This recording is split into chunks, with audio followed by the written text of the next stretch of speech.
Olá pessoal, muito bem-vindos ao nosso primeiro TrigonoCast de crédito com o nosso sócio Marcelo Peixoto. Como vocês sabem, no meio do ano passado a gente abriu nossa área de crédito, importamos o Marcelo do Chile, estava lá no Santander, gestor de Latam Bonds, então nosso fundo Pulsar Blend, em homenagem ao clube de ações que eu tive com o Werner na década de 90, é um fundo que pode investir no máximo 20% em Latam, e pelo menos 80% de crédito privado, Brasil. E de repente, né, Marcelo, crédito privado virou palavrão, né? E justamente nesses momentos aí que surgem as maiores oportunidades, né? Então, Marcelo, muito bem-vindo. Queria jogar a bola para você, explicar um pouco do cenário de crédito, o que aconteceu, os fundos, por conta de uma estrutura de mercado, de uma dinâmica de mercado de curto prazo, não tiveram a performance acima do CDI, mas também não sofremos aí nem com Americanas nem com Light. Então, Marcelo, bem-vindo, toca o pau aí. Obrigado. Exatamente, você tocou um ponto muito importante e nesse aspecto tem muita similaridade com fundos de ações, né? Tem momentos que o fundo fica mais atrativo, né? Ou seja, a gente não sendo impactado nem por evento Americanas nem Light, a gente sofre as consequências indiretas do evento, né? Então, a indústria tem que pagar resgate, né? A pessoa física, o investidor, muito machucado. Em Light, a gente tem que lembrar que muita pessoa física compra aqueles papéis incentivados, isentos de imposto de renda. Então, além daqueles que já estavam nos fundos D0, que estavam alocados em papéis de Americanas, que também sofreram lá atrás. Então, a indústria teve que pagar muito resgate. Então, todo aquele fluxo positivo que foi para a indústria de renda fixa, crédito privado ao longo dos últimos 2 anos, a gente viu uma inversão forte nesses últimos 2 meses. Né? E muito rápido, muito intenso. Então o gestor tem que vender, né? E quando o gestor vende, as taxas abrem, né? E aí o preço dos papéis cai e a indústria toda sofre, né? Então fundos... a gente sabe que nesse nosso TrigonoCast, né, no nosso podcast, a gente tem todo tipo de espectador. Tem desde o cara sofisticado até o cara que não entende muito bem. Explica um pouco mais, o que significa o gestor precisa vender, a taxa abre, por que isso pega na gente? Explica um pouco. E por que isso é uma oportunidade também? Exatamente.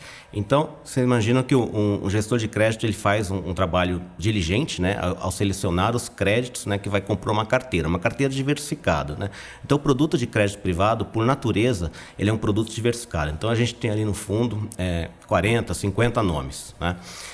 Quando acontece um evento desse tipo, né, e os fundos de crédito eles têm prazo de resgate, né? O nosso é um D30, mas tem fundos no mercado que é D0, D1, né? E esses tiveram muito, as pessoas que usavam esses fundos e usam esses fundos, né, como administração do seu dinheiro do dia a dia, né, para pagar uma conta, etc., viram de um dia para o outro esses fundos rodarem negativo, né? Ou seja, era o pessoal que estava exposto a esses nomes e o valor desses títulos caíram, né? O que quer dizer isso, né? A gente tem que lembrar que cada um desses títulos nessa carteira, ele representa ali um fluxo de caixa, né? Ele vai te pagar um juros, vai te pagar um principal em algum momento. E esse fluxo ele é trazido a valor presente por uma taxa, né? E quando essa taxa sobe, esse valor presente ele cai, né? Então, por isso que essa relação inversa entre a taxa e o preço dos papéis. Então, por isso que dá esse efeito na cota. Na verdade, na hora que você vai vender, né, você tem muito fluxo de venda. Exatamente. Né? O que acaba acontecendo é que o comprador ele exige uma taxa maior para comprar aquele crédito, então o preço cai. É aquela famosa frase que a gente usa, né, Fred? A porta se estreita, né? Muita gente querendo sair no intervalo com muita intensidade e aí os poucos compradores que existem põem um preço que machuca, né? Então, isso que aconteceu. E aí precifica no fundo, né? Porque houve venda de vários créditos que a gente tinha por outros gestores venderam, né? As taxas abriram e o preço cai. Exatamente. Isso reflete na cota do fundo. Quanto que o fundo está rodando até o momento com base aí em fevereiro? Então, nosso fundo, a gente tinha um excesso de retorno acima do CDI, né? Por conta desses impactos, o acumulado até fevereiro ficou em 93% CDI. Né? Então, o que é muito bom, né? Diante desse sangramento aí de Americanas e Light, teve fundo de crédito que perdeu 3%, 4% Exatamente. numa tacada só. Né? Então, Exatamente. Assim, muito bom. Agora, por que isso é uma oportunidade, Marcelo? Pelo seguinte, o que a gente chama de carrego do fundo melhorou. Então, Explica o que é o carrego do fundo. É a taxa, se a gente considerar todos os papéis que a gente tem lá e a posição de caixa, dá uma taxa média ponderada, né? E essa taxa média hoje no nosso fundo, final de fevereiro, era CDI mais 2,24% ao ano. Se eu voltar um mês, vocês verem o impacto para a gente, era CDI mais 1,90%.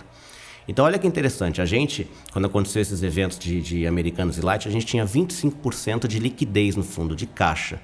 Então, a gente foi um dos players que não precisou vender, né?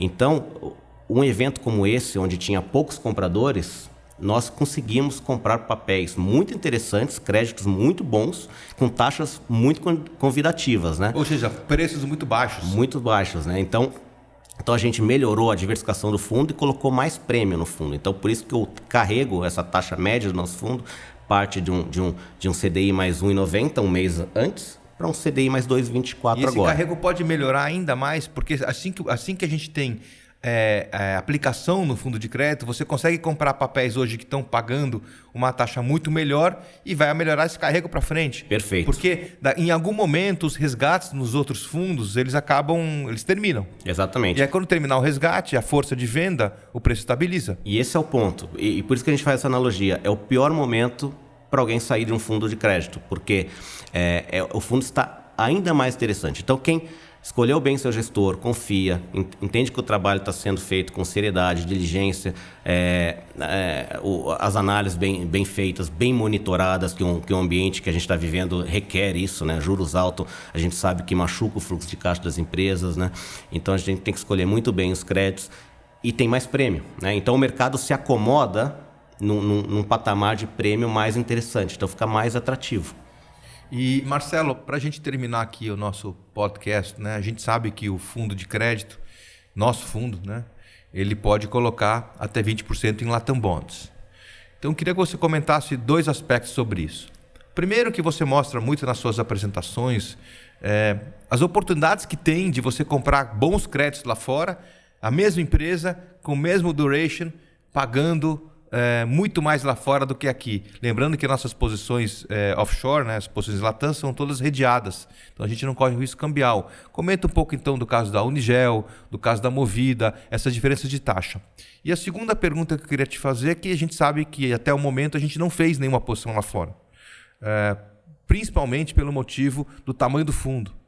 Porque o tamanho do fundo hoje está em torno de 20 e poucos milhões de reais.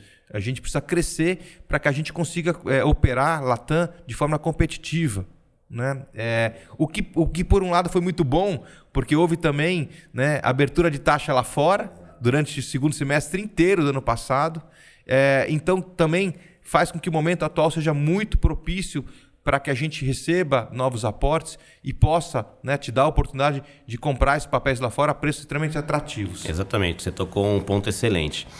O mercado lá fora, a gente tem que sempre pensar o seguinte, ele é sempre pré-fixado, né? Então vamos voltar um pouquinho. O que aconteceu ano passado, né? A Treasury abriu muito, né? Então deu um excelente ponto de entrada nesses bonds, que a gente pode pensar que é uma debênture em dólar, tá? Mas com essa característica de ser pré-fixada. Então quando a Treasury, né, essas taxas nos Estados Unidos, elas se ampliam, que foi o movimento que a gente viu ano passado, né, de quase aí 500 basis points, esses papéis é o mesmo fluxo que a gente explicou. O preço deles cai, o preço cai e eles ficam muito atrativos. Então a gente chega a ter casos assim de que você tem diferença de 200, 300 basis points, um mesmo crédito, você citou vários deles, entre uma debenture aqui no Brasil, negociada, e um bond redeado, né? O bond é sempre comprado em dólares, mas a gente faz a operação para travar o câmbio, como você bem comentou, e essa diferença fica de um CDI mais 2 para um CDI mais 4, por exemplo, né? Muitas vezes. Então, dá muita oportunidade. Então, a gente, ao alocar lá fora, a gente está importando um prêmio que a gente muitas vezes não encontra no mercado local.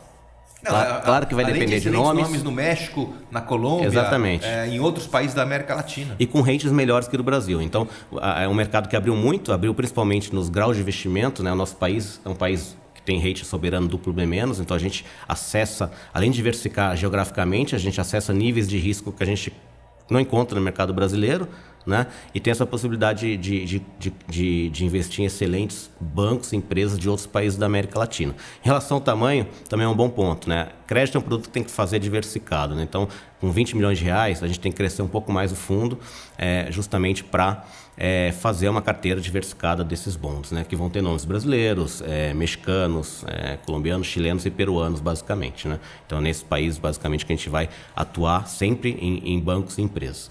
Então, o momento é excelente, né? Tanto no mercado local, que ampliou o spread, como lá fora, que deu oportunidade de novo, porque agora, obviamente, com esse movimento de risk-off que deu lá fora, que acaba impactando indiretamente, né? O que aconteceu lá com o banco, com o SVB, com o próprio Credit Suisse, o mercado se amplia, a inflação alta, de novo o Treasury abre, então deu oportunidade mais uma vez de alocação e a gente crescendo o fundo mais um pouco. O momento vira logo, né?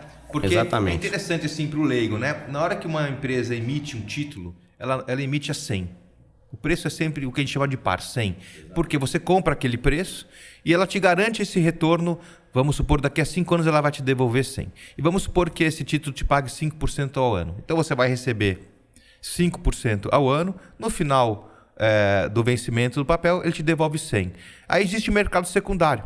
Então, se aquele papel está te pagando 5 e por acaso a taxa básica de juro do país ela sobe, aquele papel perde atratividade. E o que acontece? O preço cai. Então, um papel que eu poderia pagar 100, eu posso comprar hoje por 90. Então, se eu pago por 90 e vou receber 100 lá na frente de qualquer maneira, a minha taxa não é mais 5. A minha taxa pode ser 6, pode ser 7, depende. Então, isso acontece muito mais, essa volatilidade de preço, quanto mais longo for o título.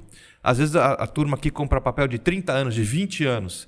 E durante 20 anos, a empresa, o governo, né, se for um título público, promete te pagar uma taxa pré-fixada, né? No caso do Brasil, às vezes pós-fixada, mas uma taxa garantida. Vamos lá, então eu vou te pagar 6% ao ano nos próximos 30 anos. Mas se a Selic for para 14%, aquele 6% já não é um bom negócio, né? A gente viu a taxa indo aí de 2 para 13 num período razoavelmente rápido no Brasil. Então imagina aquele cara que comprou uma taxa longa que está pagando 6% para 30 anos. Aquele papel não vale mais 100, aquele papel vale 60%. E aí o cara consegue comprar 60 e a taxa se ajusta. Então o mercado é muito inteligente. E é justamente esse momento que o Marcelo está falando, que aqueles papéis todos que foram emitidos a 100, a gente consegue comprar mais barato. E o que dá o retorno muito maior. Não é isso, Exatamente, Marcelo? exatamente. E a oportunidade maior que existe hoje são nos melhores créditos, porque são os que emitem a mais longo prazo, os mais sensíveis à taxa de juros, né? Então é um momento bastante interessante mesmo para alocação. Então, pessoal, queria agradecer aí a participação. Vamos aí dar audiência ao nosso gestor de crédito. Ele é um cara que conhece o Werner há muito tempo. O Werner me pediu para convencê-lo especificamente para vir trabalhar com a gente. Um cara que pensa como o Werner, que usa o EVA como o Werner. E quando a gente começou a Trígono, eu falava para os investidores, vocês vão esperar a cota chegar a 2 ou vamos comprar a cota a 1? E a gente teve alguns investidores que realmente compraram a 1, que se beneficiaram, e outros que resolveram esperar. Então, não esperem, né? Vamos dar um voto de confiança, porque aqui a Trígono a gente deu todo esse voto de confiança para o Marcelo. Sabemos que ele vai ser um dos principais gestores do país de performance em todos os produtos de crédito que a gente tiver aqui agora pelo Pulsar. Então, muito obrigado. Tem muita informação no site, né? Falar também da nossa resenha, né? A partir desse mês a gente publicou a primeira resenha de crédito mensal, né? Essa primeira a gente trouxe uns tópicos bem interessantes. A gente falou do caso Light, a gente falou obviamente do fundo e divisão de mercado, a gente falou da escala de ratings, desses ratings mais baixos, né? Quando uma empresa entra em default, quando é selective default, então tem uns conceitos interessantes. Por que investir com um gestor profissional e não individualmente como pessoa física? Então tem muito conteúdo legal que a gente vai trazer para vocês, para os mais experientes, para os menos experientes, tentando trazer numa linguagem sempre acessível. Então tenho certeza que vocês vão gostar. Então, muito obrigado pela audiência. Sempre que quiserem, estamos à disposição aí, contato@trigonocapital.com. Marcelo responde tudo. Obrigado, pessoal. Obrigado a todos. Um abraço.